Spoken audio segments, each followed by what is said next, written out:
Early on, I made another choice, which I hope you'll make as well. Whether you're talking about education, career, or service, you're talking about life. And life really must have joy. It's supposed to be fun. It's supposed to be fun. Let's bring in Michael Barnes now, former policy advisor under President George W. Bush. We have a photo of him from the year 2003 with the then president and first lady.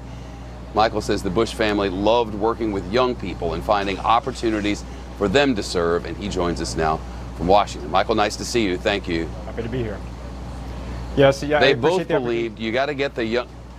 You got to get the young ones. There's a delay, and it's cumbersome because there's one from here and one from there, so it's a lot. That said, they both believe you got to get the young ones involved while they're still young, so they understand what to do earlier. How did they do that?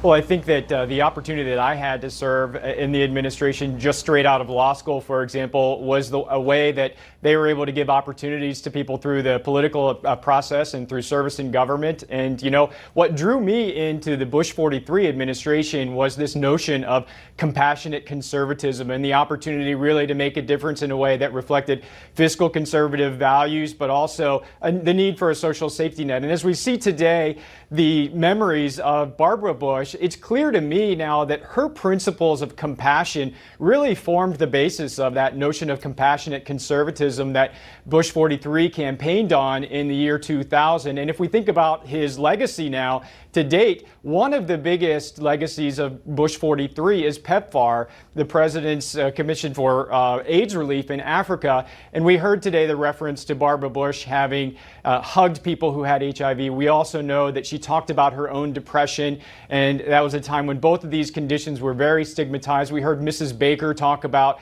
how she opened the Vice President's residence to the people who are organizing to deal with homelessness. These were pretty unpopular positions, highly discriminated populations, and she was the one who formed the basis of the notion of compassionate conservatism that I hope will continue far into the future.